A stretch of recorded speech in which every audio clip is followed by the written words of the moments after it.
Fala galera tricolor, sejam muito bem-vindos aqui no canal Conexão FFC mais uma vez.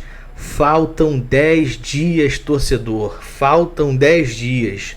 A hora está chegando. Não tem como tirar o foco da decisão da Libertadores. Mas hoje, como sabemos, é dia de Flu. O Fluminense enfrenta o Goiás em Volta Redonda. A princípio, o Diniz vai jogar com o que o Fluminense tem de melhor, né? O que tem se comentado. A gente ainda vai aguardar para saber a lista de relacionados durante o dia. Mas os temas principais desse vídeo não é a partida do Fluminense contra o Goiás. Vamos colocar um pré-jogo durante a parte da tarde, né? Horas ali que vai anteceder a partida contra o Goiás. Mas a gente vai falar aqui de dois assuntos muito importantes, que é a crise em que nosso adversário da final da Libertadores, o Boca Juniors, vem enfrentando. O Boca Juniors dos últimos 15 jogos venceu apenas 2. Então eu fiz aqui um trabalho, eu destrinchei aí as partidas que o Boca Juniors não consegue vencer mais do que 2 partidas, né, em 15 jogos. Então você, torcedor tricolor, que fica preocupado, que está angustiado, que está aflito, né, do Fluminense não conseguir fazer boas exibições, de não conseguir vencer muitos jogos, eu vou te tranquilizar com esses dados que eu vou te informar aqui no nosso vídeo sobre as partidas do Boca Juniors, um desempenho muito fraco que eles vêm apresentando, jogadores também que vêm se tornando desfalque ao longo dos jogos. E também vamos falar sobre o John Kennedy, JK, isso mesmo, que foi aí envolvido em alguns boatos recentemente, via WhatsApp. Mas primeiro eu queria pedir para você assistir a vinheta e não sai daí que eu já volto para a gente poder continuar o vídeo.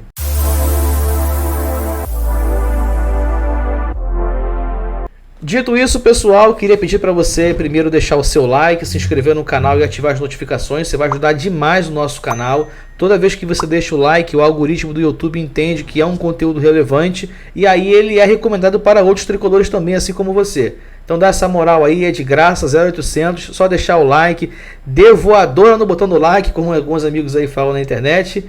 Ativa a notificação, sempre quando a gente colocar um conteúdo aqui, você vai ser informado em primeira mão, beleza?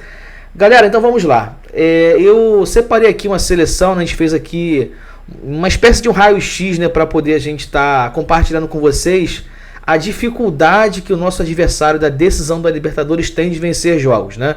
E aí eu vou desconsiderar vitórias nos pênaltis, né? Porque por mais que exista a possibilidade de na decisão do dia 4 ser decidido nas penalidades, né, que é um grande risco pra gente, o goleiro dos caras pega tudo, pega até o Wi-Fi. Os últimos jogos do Boca Juniors têm demonstrado uma certa deficiência, né, que o poder ofensivo do time é um perigo que não oferece aos times adversários, né? O Boca Juniors marca poucos gols, dificilmente marca muitos gols, né? E a sua defesa até que tem um certo equilíbrio, não sofre muitos gols, mas o Boca Juniors não consegue vencer jogos. É isso que nos interessa. Então eu queria aqui primeiro compartilhar a tela com vocês para mostrar aqui a seleção. Daí aí eu tô aqui colocando nesses últimos 15 jogos partidas da Libertadores, do Campeonato Argentino e da Copa Argentina também. Pessoal, vamos começar aqui então, né, os jogos. O Boca Juniors enfrentou o Racing, né, que é até um clássico local lá, que é considerado. O Boca não conseguiu vencer jogando dentro de casa na Bombonera pela partida de ida da quarta de final da Libertadores. Um jogo muito truncado, muito picotado, muito tenso, né? Então foi 0-0, o Boca não fez gol. E aí foi o jogo de ida, né, como eu acabei de falar, das quartas de final. Depois enfrentou o Sarmiento pelo Campeonato Argentino. Nunca ouvi falar desse time.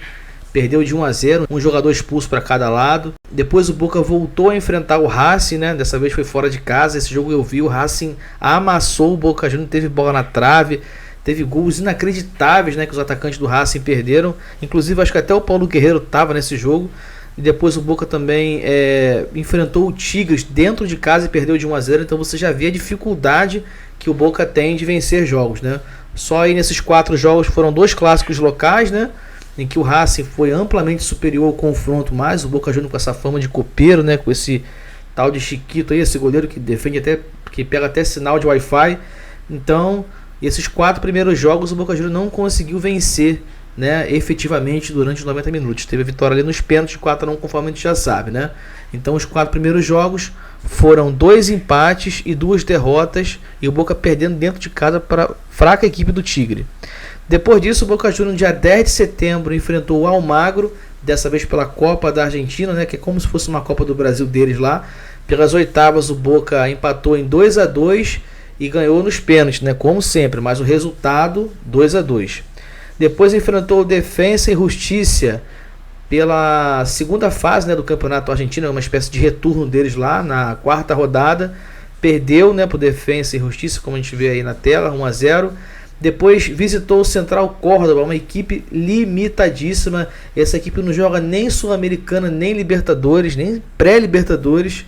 É uma equipe que joga sempre a fase, né, a zona intermediária lá da tabela de classificação do Campeonato Argentino.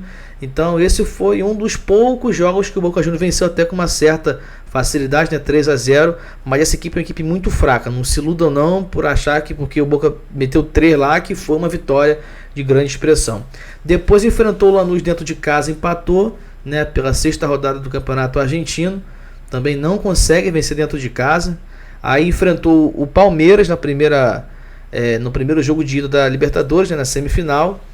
Até achei que o Boca Juniors foi superior tecnicamente nessa partida, achei que mereceu vencer, mas não consegue, né, fazer o placar favorável. Aí depois, entre o primeiro jogo da semifinal da Libertadores contra o Palmeiras e o segundo, né, no meio deles teve o clássico, né, que é considerado um dos maiores clássicos do futebol mundial. O Boca perdeu dentro de casa com o time titular para o River Plate.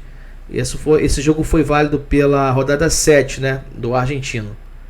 Depois disso o Boca Juniors viajou para São Paulo, né, naquele jogo memorável contra o Palmeiras. Mais uma vez o Boca conseguiu eliminar o Palmeiras na Libertadores. Se eu não estou enganado, é a terceira ou quarta vez consecutiva. O Palmeiras não consegue eliminar o Boca Juniors nem jogando dentro de casa. Foi uma partida tensa, uma partida ali que tinha todos os contornos necessários, né, todos os ingredientes ali que favoreciam o Palmeiras ganhar. Teve aquela bicicleta do Rony, né, não sei se vocês se lembram disso. O zagueiro expulso, né, esse Rojo aí que não vai jogar contra a gente. E ainda assim, o Boca conseguiu segurar o empate e levar para os pênaltis. E aí, o final você já sabe, né? O resto da conversa, todos já sabem que esse cara pega até sinal de Wi-Fi, esse goleiro. Depois disso, visitou o Belgrano fora de casa, tomou de 4, né? 4-3 Belgrano. Esse jogo até eu vi uma parte dele na internet, né? Depois o Boca visitou o Tajeres também, uma equipe limitadíssima, né? Conseguiu ali vencer nos pênaltis. Um jogo que o Cavani perdeu uns 2 gols debaixo da trave, um deles inclusive praticamente sem goleiro. Então você vai observando que o Boca Juniors dificilmente ganha, né? E aí, na nona rodada, né, do Campeonato Argentino, enfrentou o União Santa Fé. Não sei se vocês se lembram, foi o nosso adversário da Copa Sul-Americana de alguns anos atrás. Inclusive o Abel era técnico do time. Nós empatamos lá na Argentina com eles. Aqui no Maracanã empatamos de 0-0. O Fred perdeu um pênalti, faltando 2 minutos para o jogo acabar. Foi um jogo ali que eu acho que teve até portões fechados, que estava em época de pandemia, né? Mas aí o Boca conseguiu vencer com uma grande dificuldade. Eles tiveram um jogador expulso, foi no finalzinho do primeiro tempo, então o Boca Juniors teve o segundo tempo praticamente inteiro ali com a vantagem de um jogador a mais. E aí esse União Santa Fé fez uma retranca ali, colocou um ônibus ali quase que em frente à grande área deles. Teve alguns contra-ataques ali perigosos, por muito pouco até o União Santa Fé quase que empatou no finalzinho.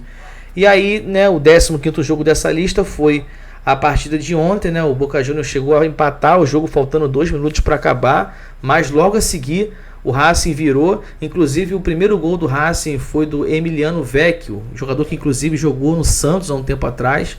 Então essa foi a relação dos 15 jogos que o Boca Juniors só venceu o Central Córdoba por 3-0 e agora recentemente o União Santa Fé com um jogador a mais em campo. O próximo jogo do Boca, né, também para poder complementar aqui as informações, vai ser no sábado, dia 28/10, às 19 horas, jogando na Bombonera, com certeza absoluta. O Jorge Almiron, técnico do Boca Juniors, vai manter o time reserva. E assim, além de tudo isso, né, além da gente poder ter o conhecimento desses resultados que o Boca Juniors não consegue vencer as suas equipes, né, de 15 jogos, como eu acabei de falar, são apenas 2 vitórias. O Boca Juniors teve mais 2 jogadores que muito provavelmente não jogarão a final. Além do zagueiro Rojo, né, que foi expulso, né, o capitão do time contra o Palmeiras, o Dario Benedetto, né, aquele atacante que há muito tempo atrás, né, mais de 10, 12, 13 anos atrás, era visto como uma grande promessa do futebol sul-americano. Hoje ele já está aí sendo considerado como veterano, está com 33 para 34 anos. Ele com apenas 8 minutos de jogo sentiu uma lesão e ele tem muitas chances de estar cortado para a decisão. Ou seja, além do Rojo, zagueiro, que eu acabei de falar, Dario Benedetto, atacante reserva do Cavani, também tem chances imensas de ser cortado da final. Amanhã vai passar por exames, muito provavelmente o Boca deve divulgar, né, para saber a gravidade da lesão. E também o zagueiro Valentini. O zagueiro que seria o substituto do zagueiro e capitão do Boca, que não vai jogar a decisão, ele também, aos 27 minutos do segundo tempo, sentiu uma lesão e também tem grande chance de estar fora da partida da decisão da Libertadores, porque estamos a apenas 10 dias. Muito provavelmente o tempo de recuperação tanto do Benedetto quanto do Valentini não será suficiente para que eles estejam aptos para jogar a decisão. Isso é uma notícia boa para a gente, né? E nós temos também mais motivos para acreditar. O Boca Juniors nunca venceu um adversário na decisão da Libertadores, quando esse adversário nunca ganhou nenhuma Libertadores. O que eu estou querendo dizer? 79, o Boca Juniors jogou contra o Olímpia. Naquela altura, o Olímpia nunca tinha ganho a Libertadores. O Boca Juniors perdeu. Jogou contra o Once Caldas em 2004. O Boca Juniors de Riquelme, de Esqueloto, de Ibarra e tantos outros jogadores aí dessa geração argentina. O Boca Juniors não venceu o Once Caldas. Foi vice-campeão em 2004. E em 2012 também, quando o Boca enfrentou o Corinthians na decisão, o Corinthians naquela época não tinha Libertadores, o Boca também perdeu. E agora, Boca Juniors e o Fluminense, nós até agora não conseguimos chegar à glória eterna, né? Graças àquele árbitro maldito de 2008, que não marcou o pênalti em cima do Washington, mas olhar para frente, olhar de maneira positiva, que a gente esse ano vai conseguir chegar à glória eterna. Então, o Boca Juniors está em crise, a imprensa argentina está repercutindo bastante isso, da dificuldade do Boca Juniors fazer vitórias, triunfar jogos. Tudo bem que eles já conseguiram reverter várias situações já adversas nos pênaltis, mas lembrando, se o jogo do Fluminense e Boca Juniors terminar empatado, primeiro teremos mais 30 minutos de prorrogação para depois ir para os pênaltis. É bom lembrar isso, porque assim, lógico, a cada 10 tricolores, 11 ficarão preocupados se for para pênalti. O Fábio tem assim apresentado uma temporada excepcional, espetacular, salvou o Fluminense por diversas vezes, até fez defesas até muito mais difíceis do que propriamente pegar um pênalti, mas ultimamente o Fábio não é mais um pegador de pênalti. Essa é a realidade. No Fluminense, ele só defendeu um pênalti, que foi lá no começo, quando ele chegou, que a gente jogou contra o Milionários na Colômbia, e de lá para cá, todos os pênaltis, ele não consegue nem acertar o canto. Então, eu queria aqui só poder fechar esse assunto, né, que enfrentaremos o Boca Juniors em crise. Torcedor tricolor, não se desespere, não vamos sofrer por antecipação. Realmente o nosso time não tem jogado bem, realmente a fase não tem sido boa para o nosso Fluminense, mas torcedor tricolor, não baixe a guarda, não vamos agora jogar para o pé a nossa autoestima. Vamos entender o seguinte, os próximos 3 jogos serão jogos para cumprimento de tabela. A partida de hoje contra o Goiás, vamos apoiar, vamos incentivar, independente do resultado. Nós estamos a 10 dias de conquistar a glória eterna. Nosso adversário está em crise, é bom lembrar. Beleza, galera? Vamos apoiar, vamos incentivar, vamos vencer o Goiás e nós chegaremos ao nosso objetivo. João de Deus dará para nós essa Libertadores. Pessoal, agora virando a chave, falando de um outro assunto, né? Essa imagem que eu estou mostrando para vocês agora na tela é a imagem do dia, né? Uma imagem muito bacana. Muito provavelmente teremos o John Kennedy sim na decisão da Libertadores. Esperamos que esses boatos aí covardes que foram espalhados por WhatsApp seja mentira e que o moleque de Xerém esteja totalmente apto para poder exercer o melhor do seu futebol. Segundo o Fluminense divulgou, ele está em processo final de transição para participar de treinos mais intensos, para que ele consiga estar 100% apto para entrar em campo aí na decisão da Libertadores. Eu não acredito que o Diniz vai colocar ele para jogar contra o Goiás, hoje, logo mais, em Volta Redonda.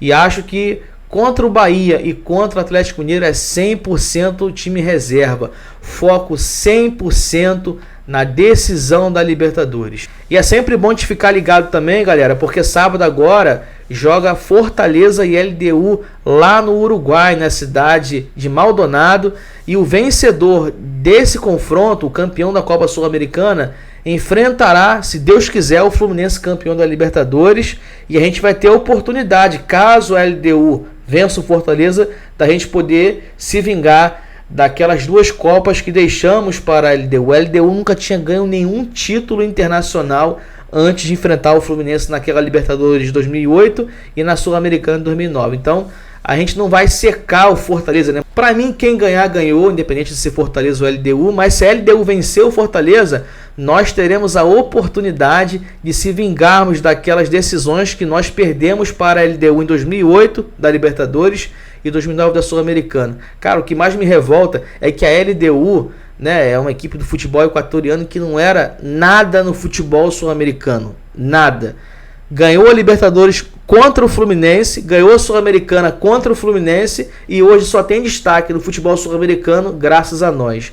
Mas nós teremos a oportunidade de reparar esse erro do passado e nós, caso enfrentemos a LDU, tenho certeza que dessa vez vai ser diferente.